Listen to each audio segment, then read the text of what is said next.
और मानुषी सेवा से, चिंतन से भगवत प्राप्ति हुई। बहुतों को भी पुरानी घटना आपने सुनी कल। प्रतिष्ठानपुर के ब्राह्मण मानुषी सेवा में सिद्ध हो गए। उन्होंने खीर पकाई, गरम खीर में उंगली डालते उंगली जल गई। फिर सेवा सिद्ध है। नास्तिक बोल सकते हैं भाई मानुषी सेवा में क्या ठाकुर प्रसन्न हो जाएंगे? सेवा तो शरीर से होनी चाहिए। मानुषी सेवा मन में हम पी लेंगे पानी तो क्या प्यास बुझ जाएगी? मनी में खा लेंगे फिर क्या पेट भर जाएगा? कहते हैं हाँ, उस स्तर पर उठ जाओ तो होगा। बड़े बड़े सिद्ध संत बाहर भोजन कहाँ करते? वो निरंतर अंतः चिंतित शरीर से ही भोजन करते, लीला चिंतन करते, उसी से उनकी प्यास भूख मिट जाती है। तो मानुषी सेवा सत्य है। मानुषी सेवा से भगवत प्राप्ति होती है।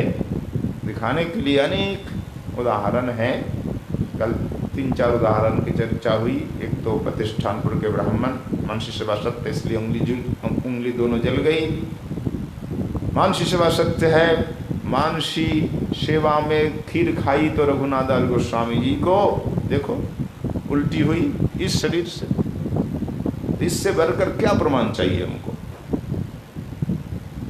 केवल गौड़ीय संप्रदाय में ही नहीं, अन्य संप्रदाय में भी मानुषी सेवा है। श्री रामानंद संप्रदाय में देखिए अग्रदास जी महाराज श्री रघुनाथ जी को माला पहना रहे थे। उधर सेवक ने पुकारा, गुरु जी बचा लीजिए, क्यों जहाज डूब रहा था समुद्र में। तो मन वहाँ चला गया। रघुनाथ जी तो मस्तक झुका कर खड़े हैं। ठाकुर भक्त की माला पहनने के लिए मस्तक झुका। ये उनकी लीला भक्त वात्सल्य चल रही। तो शिष्य को पता चल गया। बगल में शिष्य सब देख रहे हैं गुरु जी के मन की बात को, सब जान रहे हैं। तो पंखा उधर चला देते हैं समुद्र की ओर जोर जोर से। कहते गुरु जी अब तूफान शांत हो गया, जहाज मुक्त हो गया, अब कोई विपत्ति नहीं है, आप आ जाइए रघुनाथ जी की सेवा में।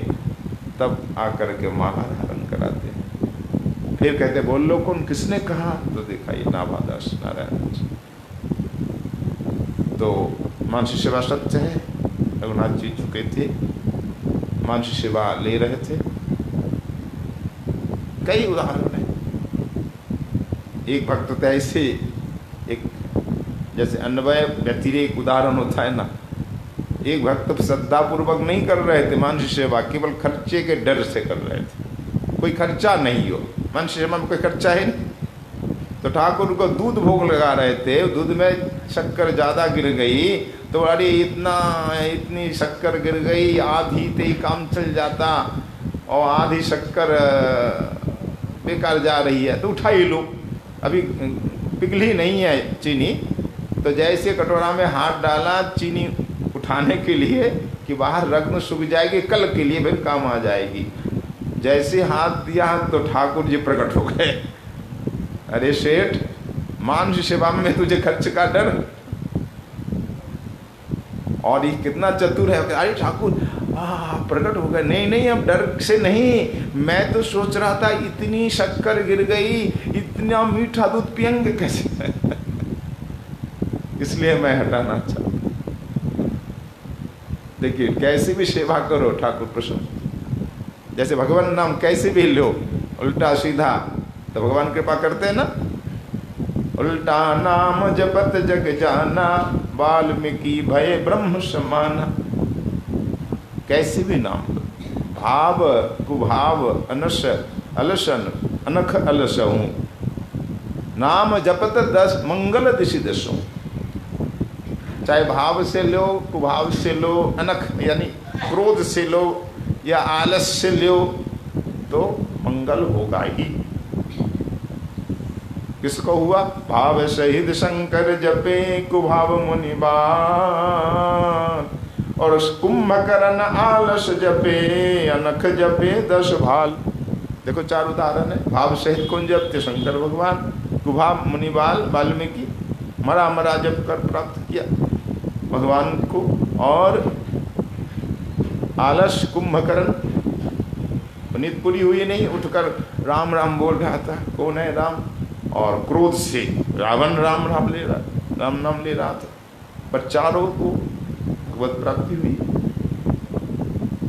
तो नाम कैसे भी लो संकेतम परिहास्यम वस्तु गंभीरनमीव वा वैकुंठ नाम ग्रहणम शिष्यागहनम विदु। उसी प्रकार भगवान लीला का चिंतन भी कैसे भी करो तो अवश्य ही कल्याण होगा। तो मानुषी सेवा भी सत्य है, मानुषी सेवा से भगवत प्राप्ति बहुतों को हुई है। तो उस मानुषी सेवा के लिए ये ग्रंथ है।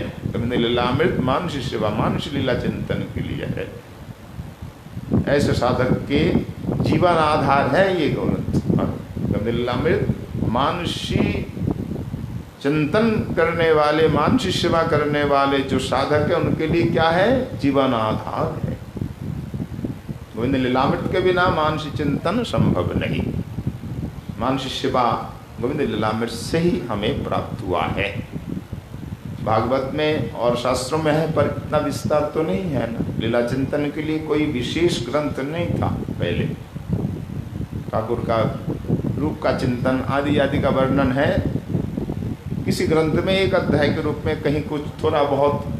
केवल लीला, मानुष्य लीला चिंतन के लिए पृथक ग्रंथ नहीं था। अष्टजाम लीला चिंतन का एक पृथक ग्रंथ सर्वप्रथम गोविंद लीलामृत ही है संस्कृत में। पर इसका तो सूत्र रूप गोस्वामी जी ने ही बनाया। महाप्रभु ने उपदेश दिया गोस्वामी सनातन गोस्वामी को, देखो मानुषी सेवा बहुत जरूरी है इस कलियुग में। कल भी चर्चा हुई, कलियुग में भौतिक वस्तु दुर्लभ है और अशुद्ध है, शुद्धि नहीं है। संपूर्ण सेवा नहीं हो सकती, दोष त्रुटि रहित सेवा संभव नहीं है, शुद्धता नहीं है। इसलिए मानसिक सेवा हम कर सकते हैं। मानसिक सेवा में अपने आप शुद्धता आ जाती है। शुद्धता के लिए हमें प्रयास नहीं करना पड़ेगा, ना वहाँ कोई खर्चा है ना परिश्रम है। कलियुगी जीव अधिक परिश्रम भी नहीं कर सकता। भाई कोई गरीब है, उसका पैसा ही नहीं तो कैसे ठाकुर को की पूजा करे, छप्पन भोग लगाए, अच्छी अच्छी ठाकुर को माला धारण पोशाक धारण करे, कहाँ से करेगा। तो मानसिक सेवा में आप कैसी भी सुंदर सुंदर पोशाक धारण कराओ, रोज ठाकुर को खीर भोग लगा, छप्पन भोग लगाओ। तो मानसिक सेवा बहुत ही सुंदर है कलियुग के लिए, जीवों के लिए।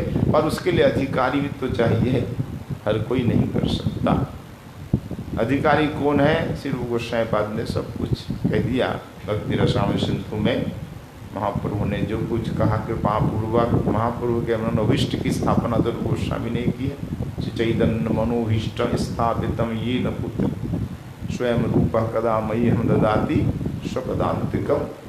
इस प्रकार श्री नरोत्तम ठाकुर महाशय ने वंदना की है। तो हमारी जो साधना मूल रूप से रूप गोस्वामी पाद की ही देन है। और रूप गोस्वामी को प्रेरणा देने वाले गौरहरि है। यूँ कह ले तो गौरहरि की कृपा से हमें तो सब कुछ मिला। तो साधना दो प्रकार, भक्ति साधना, वैधि और आगानुगा। तो वैधि मार्ग में तो वैकुंठ मिलेगा, चतुर्विध मुक्ति मिलेगी। और रागानुगा साधना से हमें ब्रज धाम, ब्रज निकुंज की सेवा मिलेगी। तो वैधि भक्ति की जाती है शास्त्र शासन से, भय से। भक्ति नहीं करेंगे तो हमें पाप लगेगा। ऐसे कहते हैं ना, पिता की सेवा नहीं करोगे तुम्हें नरक जाना पड़ेगा।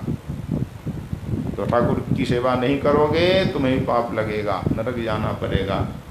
ये डर हमें शास्त्रों ने दिखाया है। चैतन्य भागवत में भी वर्णन आया है, जगतेरे पिता कृष्ण जेना भजे बाप पितृद्वही पातकीर जन्मे जन्मे ताप। कि जगत के पिता तो श्री कृष्ण हैं और उनकी सेवा, उनका भजन जो नहीं करता तो जन्म जन्म उसे दुख प्राप्त होगा। पितृद्रोही यानी पिता के द्रोही, पिता की सेवा नहीं करने वाला बेटा भी पितृद्रोही कहलाता है। वो पातकी बन जाता है, महापापी बन जाता है, जन्म जन्म उसे भोगना पड़ता है दुख, नरक। और जगत के पिता गोविंद की सेवा नहीं करोगे तो भी तुम्हें दुख भोगना पड़ेगा, क्योंकि हर जीव का कर्तव्य है भगवान का भजन, क्योंकि हम उनके हैं। जीव मात्र किसके हैं? भगवान के सेवक है। दास भूत हरिरेव नन्न शिव कदाचन, पद्म पुराण। हरि का दास और किसी का नहीं। जीवेर स्वरूप है कृष्ण नित्य दास, यानी भगवान के दास है तो सेवक है, तो उनकी सेवा अवश्य ही करनी चाहिए। एक शास्त्र का निर्देश नहीं करोगे तो नरक मिलेगा कि भाई इस शास्त्र आदेश और भय से जो भजन करना वो है विधिवत। शास्त्रों ने कहा, गुरु ने, शास्त्रों ने कहा करना चाहिए, वो करना। जो भय नहीं तो करेंगे, पाप लगेगा, नरक जाना पड़ेगा तो करना, ये विधिवत थी। और रागानुगा उसमें शास्त्र शासन और भय नहीं होता। उससे भजन की जो प्रवृत्ति किससे होती है? मूल लोभ से। लोभ, महाप्रभु बोल रहे हैं सनातन गोस्वामी जी से कि लोभे ब्रजवासीर भावे करे अनुगति, शास्त्र युक्ति नहीं माने रागानुगार प्रकृति। ये चर्चा इसलिए आई कि मानसिक सेवा रागानुगा मार्ग में है।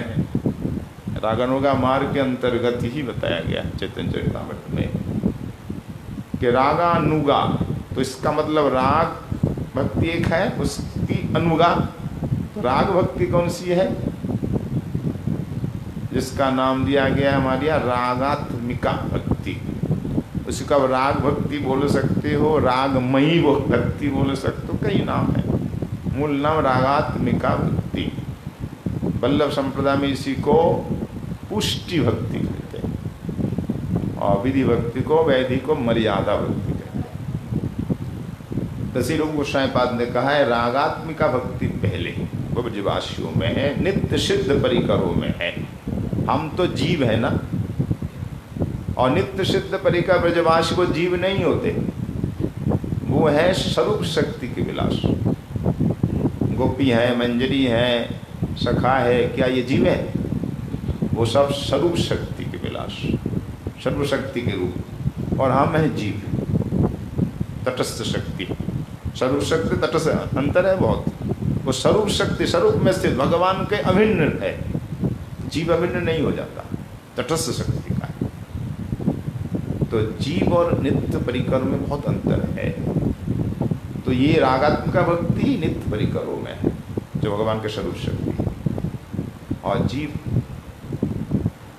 को भी भक्ति मिल सकती है। कैसे? उन परिकरों के अनुगत में भजन करेंगे, करते करते जब सिद्ध हो जाएंगे तो हमें भक्ति मिलेगी। तो वो परिकर जब ब्रज में जाएगा, निकुंज में, क्या नाम होगा? नित्य सिद्ध नहीं, ये साधन सिद्ध हो। वो नित्य सिद्ध, ये साधन सिद्ध, अंतर थोड़ा रह जाएगा। अब साधना करके राधा नहीं बन सकते, कोई साधना करके ललिता विशाखा रूप मंजरी नहीं बन सकते, वो तो पहले से है। हाँ, आम जाकर के उनके अनुगत में सेवा कर सकते। कोई सखा नहीं बन सकता, सुदाम सुदाम सुबल, चाहे नंद बाबा यशोदा आदि नहीं, तो अंतर रह जाएगा।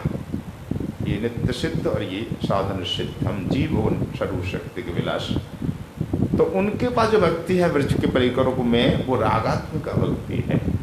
वे शास्त्र नहीं जानते, भय से नहीं भजन करते, लोभ से भजन करते हैं। तो रागात्मिका भक्ति के लक्षण क्या है? स्वरूप लक्षण, तटस्थ लक्षण क्या है? इष्टे स्वारस की राग परमाविष्टता भवेत्, तन्मयी या भविद भक्ति शास्त्र रागात्मिकोदिता। रागात्मिका उदिता सा अत्र, वो भक्ति यहाँ रागात्मिका नाम से प्रसिद्ध है। लक्षण तो इष्टे स्वारसिकी रागा और परमाविष्टता भवेत्, दोनों में इष्ट आएगा। तो सारसिकी राग मतलब कार तृष्णा, इसकी व्याख्या में चैतन्य चरितामृत आया है इष्टे गाढ़ तृष्णा स्वरूप लक्षण। हर वस्तु के दो लक्षण होते, स्वरूप और तटस्थ लक्षण।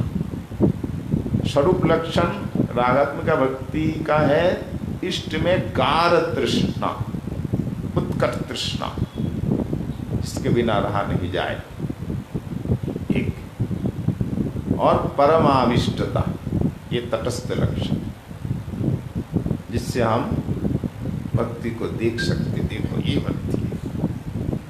पर गाढ़ तृष्णा है वो बाहर नहीं दिखती है तृष्णा। आपको प्यास लगी है, भीतर ही तो लगी है, किसी को पता तो नहीं चलेगा। जब तटस्थ लक्षण बाहर आएगा, पानी के लिए इधर ढूंढेंगे, और एक प्यास होने पे जो व्याकुलता होगी ना, तब पता चलेगा ये प्यास है, ये तटस्थ लक्षण है, उससे पता चल जाता है। तो गाढ़ तृष्णा तो है, पर परमाविष्टता तटस्थ लक्षण के बिना प्रकट नहीं होता वो लक्षण। तो क्या है तटस्थ लक्षण? परमाविष्टता भवे इष्टे अविष्टता तटस्थ लक्षण कथन। भगवान में परम आविष्टता, उनके लिए भगवान तो नहीं है, नित्य परिकर के लिए पुत्र है, मोर पुत्र, मोर सखा, मोर प्राणपति। मेरे पुत्र है, मेरी सखा है, मेरे प्राणपति। परमाविष्ट, हर समय कृष्ण का चिंतन। माँ यशोदा जी को तो हर समय कन्हैया का, लाला गोपाल का चिंतन। वन में जाता है तो मैया बार बार गोपाल गोपाल। वो जो एक हर समय व्याकुलता, चिंतन, रुदन, ये तटस्थ लक्षण। हर समय व्याकुलता है। सखाओं में देखो व्याकुलता किस प्रकार से। कृष्ण खेलते खेलते कहीं वृक्ष लताओं के आर में आ गए, दिख नहीं रहे, एकदम व्याकुल हो जाते, कन्हैया कन्हैया पुकारते। ये परमाविष्टता देखो, ये रागात्मिका भक्ति। कन्हैया अरे सुबह मैं यही तो था, कहाँ चलोगे लाला, तेरे दर्शन के बिना हम तो मृतक। भगवान के कन्हैया के दर्शन के बिना मृतक हो जाते, प्राण नहीं रहते। रागात्मक भक्ति में इस प्रकार अविष्टता होगी। ये है लोभ। लोभ से हमें अच्छा लगता है। कोई कहता है ना, आपको कथा ना हमें अच्छा लगता है, ठाकुर की पूजा हमें अच्छा, बहुत अच्छा, उसके बिना रहा नहीं जाए, ये रागात्मिका भक्ति, रागानुगा। हमें अच्छा लगता है, हमें लोभ है, उसके बिना रहा नहीं जाता है, तो अवधिकारी है। तो ब्रजवासियों में ये भक्ति है कि गाढ़ तृष्णा है ठाकुर के प्रति और परम आविष्टता है। ये केवल ब्रजवासियों में है। ब्रज के चारों भक्तों पर, दास, सखा, वात्सल के पिता माता और गोपी ब्रजवासी। पर हम तो जीव है, हम सीधे सीधे रागात्मिका भक्ति के अधिकारी नहीं है। जीव अनुगत में भजन कर सकता है। जीव का कर्तव्य केवल जो वैकुंठ के भगवत धाम के परिकर, उनके अनुगत में भजन। कोई हनुमान जी बन सकता है क्या? हनुमान जी के अनुगत में भजन करो अयोध्या जी में, और दास भक्त हो तो, और वैकुंठ में करो तो गरुड़, विश्वेश्वर आदि उनके अनुगत में भजन करो। तो अनुगत में भजन करना होगा, तो रागानुगा हो जाएगा वो भक्ति। रागात्मिका के अनुगत में, इसलिए रागानुगा। उसका भी लक्षण बता रहे हैं भक्ति रसामृत सिंधु में श्रीमद् रूप गोस्वामी चरण कि विराजन्तीम अभिव्यक्तम ब्रजवासी जनादिषु रागात्मिकम अनुसृता यासा रागानुगोच्यते। कि विराजन्तीम अभिव्यक्तम, जो विराजन माने विराजमान है, भक्ति अभिव्यक्त कहाँ? ब्रजवासी जनादिषु, ब्रजवासी जन, दास, पिता माता, सखा और गोपियों में जो प्रकट रूप में भक्ति है, उस भक्ति का नाम है रागात्मिका। अनुसृता, उसके अनुसरण करने वाली जो भक्ति, अनुगत में चलने वाली, सा भक्ति रागानुगा उच्चते, वो रागानुगा है। तो ब्रजवासी गण के लोभे ब्रजवासी गणेर करे अनुगति, उसी का अनुवाद चिंतन चरितामृत में। जब लोभ होता है, यहाँ भय नहीं, शासन आज्ञा डर भय से नहीं, न लोभे ब्रजवासी भावे। आहा, माने इस प्रकार कन्हैया को खिलाया गोदी में, आहा, माँ के संग कैसे गोपाल खेलते थे, चोरी करते थे। अगर लोभ होता है ना तो मुझे भी इस प्रकार गोपाल क्या मिलेगा, तो लोभ से भजन। सखाओं के साथ खेलते थे, कंधे पे चढ़ जाते थे, काधे चरे काधे चराए, करे किरण कृष्ण शिवे कृष्ण कराए आपन शिव हो। इस प्यार में क्या रस है, इससे बढ़कर सख्य भाव का उदाहरण नहीं है। कांधे चले कांधे चढ़ाए, यानी ठाकुर के कंधे पे चढ़ जाए और ठाकुर को भी चढ़ाए, कोई संकोच नहीं कंधे पे चढ़ने में, और ठाकुर को ही बड़ा सुख होता है। और कृष्ण की सेवा भी करता है और कृष्ण से सेवा भी लेते हैं। कन्हैया मेरे पाम दुख रहे हैं, ने दबा दीजियो। कन्हैया से कहने में संकोच नहीं होता, पाम दबा दे, और कन्हैया ये पाम दबा दे तो उनको भी संकोच नहीं। कैसा विशुद्ध सख्य भाव।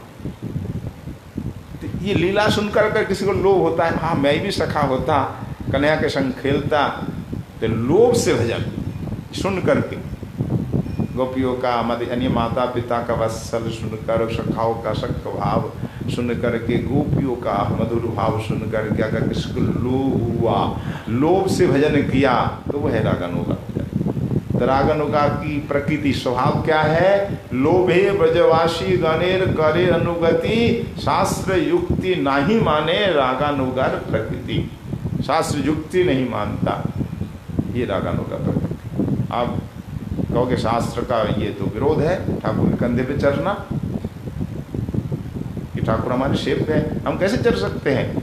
पर रागानुगा स्वभाव, ठाकुर को सुख है तो चलेगा। ठाकुर को सुख होता है तो कोई आपत्ति। अपनी जूठन भी खिला देते हैं ना सका, जुट कुट के बिना बेचारे लुट लुट के खाते हैं। तो शास्त्र युक्ति नहीं मान, पर ये सब अधिकारी नहीं है जिनको लोभ उत्पत्ति हुआ है। लोभ उत्पत्ति जब तक नहीं होता तब तक अधिकारी नहीं बनेगा।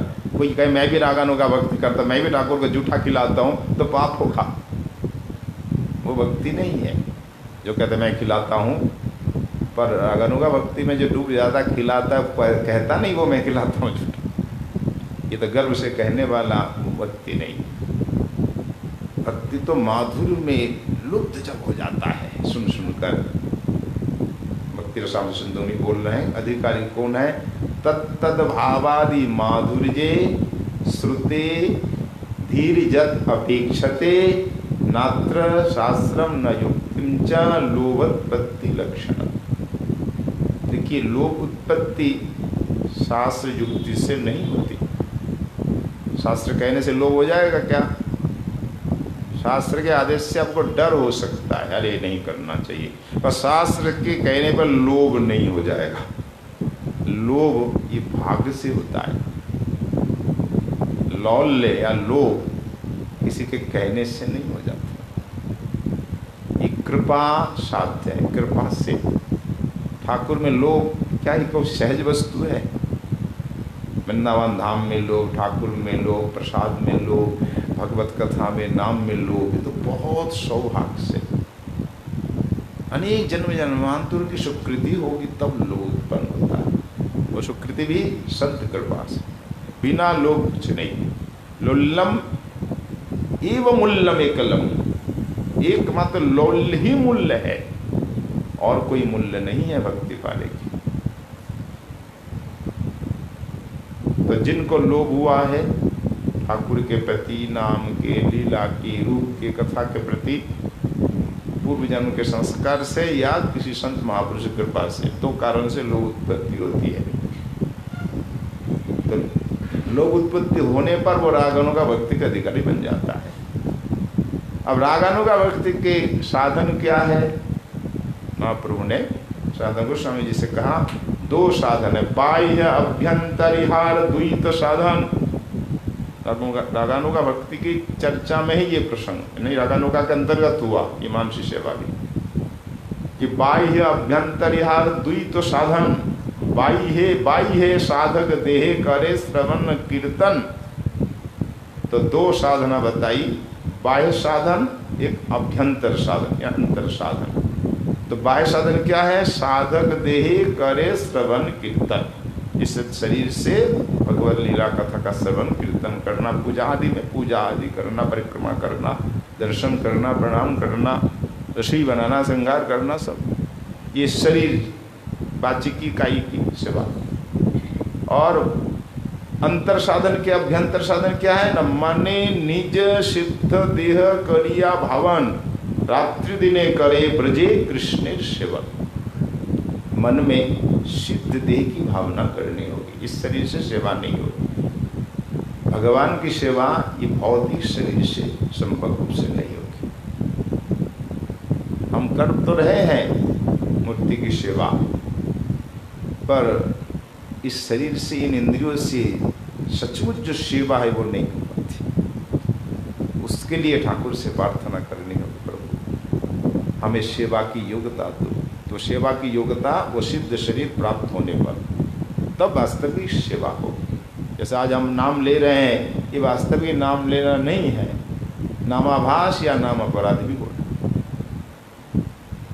तो जब तक इंद्रियां चिन्मय नहीं होंगी, शरीर चिन्मय नहीं होगा, तब तक यथार्थ सेवा नहीं हो सकती। इसलिए मन में उस शरीर का चिंतन करना होगा, सिद्ध शरीर, वो चिन्मय शरीर, सच्चिदानंद शरीर। तो क्या साधक अपने आप चिंतन कर सकता है? नहीं, गुरु कृपा से, गुरु से प्रार्थना करनी होगी। पहले सुनते हैं, सुनकर ज्ञान के बिना कौन प्रार्थना करेगा? जो जानता है, सुना है, ठाकुर गुरु जी से प्रार्थना करेंगे हमें सिद्ध शरीर का ज्ञान दीजिए। तब गुरु जी कृपा करके सिद्ध शरीर उन्हें अवगत कराएंगे। ये तुम्हारा ये सिद्ध शरीर है, तुम्हारा अमुक मंजरी नाम है, ये सेवा है, ये उम्र है, ये तुम्हारा रंग है, वस्त्र है, कुंज है, ये सब एकादश भाव होते हैं, बता देंगे। बताने से नहीं होगा, गुरु कृपा होगी, बताएंगे और कृपा शक्ति संचार करेंगे। और साधक को चिंतन निरंतर करना होगा, मैं अमुक हूँ, मैं ये शरीर नहीं हूँ। वो चिंतन करते करते एक दिन न एक दिन वो शरीर भी सामने आ जाएगा। ऐसा नहीं कि अभी प्रकट हुआ, ये भी अनादिकाल से। जो गोस्वामी महाराज कहते हैं, ये जो शरीर सिद्ध शरीर है साधकों का, हमारा शरीर भी पहले से बना हुआ है। भगवान को पता है कौन साधक कब आएगा मेरे धाम, पहले से तैयार कर देते हैं ना।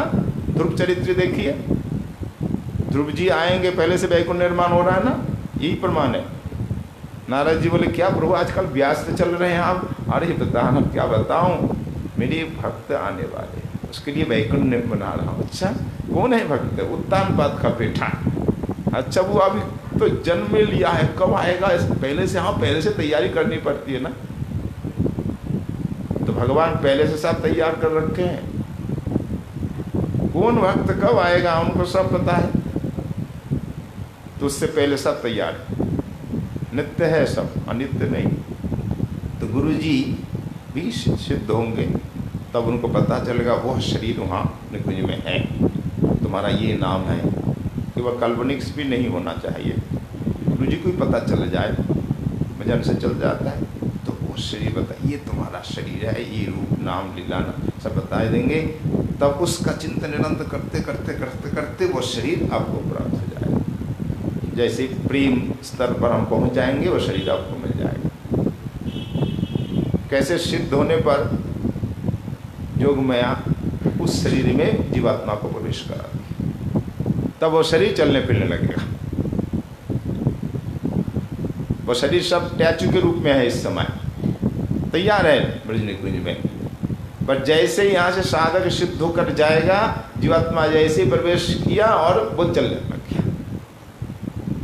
ये ऐसा ही है परंपरा अनादिकाल से। ऐसा नहीं कि अभी बना कर दिया, नहीं, ये गुरु कृपा से मिलेगा। तो उसके लिए हमें प्रयास करना का, चिंतन करना होगा, साधना करते करते सिद्ध होंगे तभी तो मिलेगा। तो उस शरीर का चिंतन हमें करना होगा कि मैं अमुक हूँ, आत्मानं चिंते तत्र तासां मध्य मनोरमाम रूप यौवन संपन्नाम प्रमदाम किशोरीम प्रमदाकृतिम। मैं रूप यौवन संपन्न किशोरी हूँ, प्रमदा हूँ।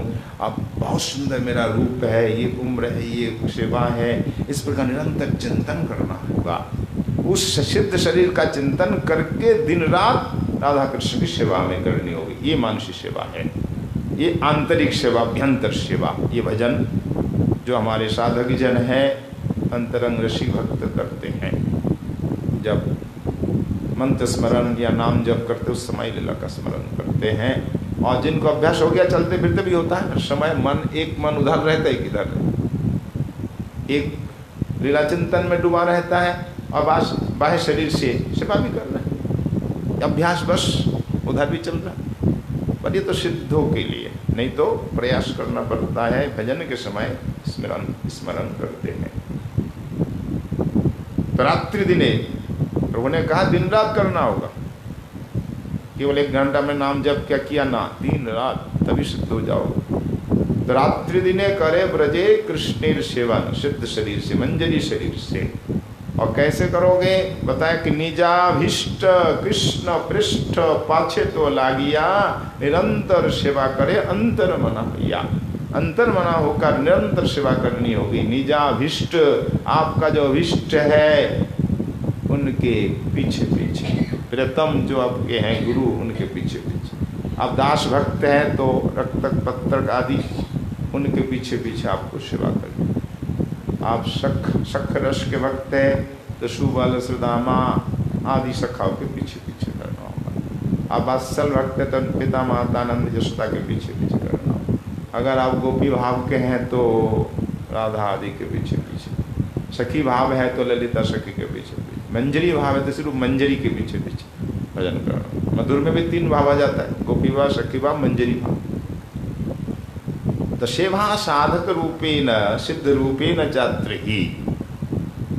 हमारे प्रभु गोसाई पाद ने सब नियम लिख दिया है। भक्ति रसामृत सिंधु, उज्जैन नीलमणि 2 आधार है साधन के। उज्जैन नीलमणि में तो आस्वादन रस अधिक है और नियम भक्ति रसामृत सिंधु सब। तो सेवा साधक रूपेण और सिद्ध रूपेण, 2 रूप से सेवा में करनी होगी। साधक रूप से श्रवण कीर्तन आदि सेवा और सिद्ध रूप से मानसिक सेवा लीला चिंतन करना होगा। तदभाव लिप्सुना कार्यम, इसके लिए जो गोपी भाव चाहते हैं, सिद्ध शरीर चाहने वाले ऐसे लोग ही को करना। ब्रज लोकानुसार, ब्रज लोक के अनुसार, साधक रूप से रूप गोस्वामी आदि के अनुसार और सिद्ध रूप से रूप मंजरी के अनुसार हमें सेवा करनी होगी। ऐसा नहीं कि सब मंजरी सखी के अनुसार करो, तुम भी सखी बन जाओ, बोले नहीं। बाहरी रूप ये ढोंग है, बाहर सखी सजना, साड़ी पहन लेना, सिंदूर लगाना, चूड़ियाँ पहन लेना, ये नहीं, बाहरी भक्ति नहीं, ये तो अंतर की भक्ति है। भीतर से सखी बनो, बाहर से न बनो। तो भीतर से हमें भजन करना होगा रूप मंजरी आदि के अनुसार, और बाहर से हमें भजन करना होगा रूप गोस्वामी आदि के अनुसार। वो जिस प्रकार भजन की उस प्रकार। बाहर से सब छोड़ दोगे तो फिर साधना ही नहीं। इसलिए 2 बताया गया, साधक रूप, सिद्ध रूप। ब्रजलोक यानी रूप मंजरी सिद्ध रूप से, और बाहर रूप गोस्वामी। तो किस प्रकार कृष्णं स्मरन् जनञ्चास्य पृष्ठं निज समीहितं तत्तद कथारतश्चासौ कुरिजात वासं ब्रजे सदा। ये सब नियम, ये हमारे लिए सब क्या कहे, कानून कहे, संविधान कहे, ये इनके अनुसार हमें चलना। एक श्लोक, एक संविधान कानून हमारे लिए कि कृष्णं स्मरण ठाकुर। कृष्ण कहले अकेले कृष्ण नहीं, सब परिकर। आप कहेंगे राधा का नाम नहीं आया, राधा कृष्ण से अलग थोड़ी है। राधा कृष्ण का स्मरण, जनन चास्य, एवं उनके जन में आ गए ना सब, कृष्ण के जितने जन, उनका स्मरण। और प्रेष्ठम निज समीहितम, तुम्हारा भाव के अनुसार जो प्रेष्ठ है। प्रेष्ठ कौन है? हमारे गुरु मंजरी, रूप मंजरी। अगर मंजरी भाव के आप है तो उनके अनुसार पीछे पीछे आपको करना होगा। तत्त कथा रतश्चासु, उन कथाओं का हमें आस्वादन करना होगा। ब्रज निकुंज की कथा और कथा, निकुंज की कथा, लीलाओं की कथा, मंजरी भाव की कथा, उस रस में ही डूबना पड़ेगा। सजातीय स्निग्ध आशय भक्तों का ही संग करना। सजाती हो मतलब आप जिस रस के उपासक उसी रस के हो, मंजरी भाव के हो, स्निग्ध हो एवं आपसे श्रेष्ठ हो, ऐसे संतों का संग करे, निरंतर उस कथा लीला चिंतन में डूबे रहे। इस प्रकार ब्रजम वास, ब्रजे वासम पुरीजात, सदा ब्रज में वास करना होगा। तो अपना निष्ठ प्रेष्ठ क्या है? अपने गुरु, निजाभिष्ट कृष्ण प्रेष्ठ, कृष्ण के प्रियतम भक्त होगा अपने अभिष्ट गुरु। गुरु मंजरी के पीछे पीछे, मंजरी तो गुरु मंजरी के पीछे ही जाएंगे, पीछे पीछे गुरु जी जो कहें वही सेवा, और सब पीछे पीछे लगे। रूप मंजरी प्रधाना, उनके पीछे रति रस आदि, फिर उनके पीछे कस्तूरी आदि, मुद रत्न मंजरी, पीछे पीछे फिर गुरु मंजरी। इस प्रकार में चलना होगा, सेवा करनी होगी। तो मानस सेवा में प्रवेश के लिए स्वतंत्र रूप से प्रवेश नहीं होगा। ये भी ध्यान देने योग्य है कि गोविंद लीला में हमें पढ़ लिया, मानसिक चिंतन हम शुरू कर दिए अपने आप, तो आप फिर भ्रम में है, सिद्धि नहीं मिलेगी। अपने आप गोविंद लीला में पढ़ लिया, चिंतन शुरू कर दिया बिना अनुगत तो नहीं, फिर आप भ्रम में है। तो गोविंद लीलामृत का चिंतन, मानसिक सेवा का चिंतन हमें करना गुरु के अनुगत, गुरु मंजरी के अनुगत में, फिर गुरु परम गुरु, उनके गुरु रूप मंजरी तक, इनके अनुगत में पीछे पीछे सेवा करनी हो, दिन रात मानसिक सेवा लीला चिंतन, तब हमें जो है सिद्धि प्राप्त हो।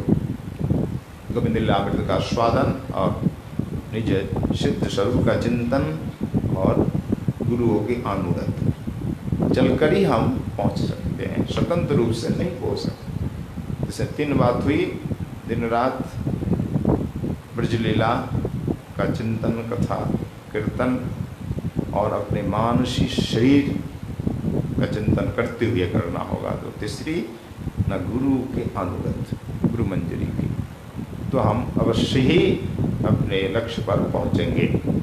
तो मानसिक सेवा किस लिए, मानसिक सेवा का क्या रूप है, उस पर थोड़ी चर्चा हुई। और ये मानसिक सेवा का सूत्र लिखा रूप गोस्वामी पाद ने 11 श्लोकों में, उन सूत्रों का ही ये भाष्य है गोविंद लीलामृत। 11 सूत्र का 2588 श्लोकों में भाष्य है। रूप गोस्वामी लिख के पर विस्तार नहीं कर पाए, इसलिए बोले कविराज जी से तुम करो, तो उनकी आज्ञा थी, कृपा से कविराज जी ने किया। ऐसा होता है, गुरु नहीं कर पाते से सुखादेश दे जाते। रूप गोस्वामी बहुत कुछ किया, बहुत लिखा, अवृद्ध हो गए, बोला हमसे नहीं होता, हम सूत्र दे देते, तुम हमको करो। तो कल हम सूत्र की चर्चा करेंगे, जो 11 श्लोक मूल श्लोक है। फिर गोविंद लीलामृत प्रवेश करेंगे। आज यहीं विश्राम होता है। बोलिए श्री गोविंद लीलामृत की जय, श्री रूप गोस्वामी पाद की जय, श्री कृष्णदास कविराज गोस्वामी जी महाराज की, श्री राधा नयनानंद जी महाराज की, आज के आनंद की जय। जय श्री राधे, निताई गौर हरि।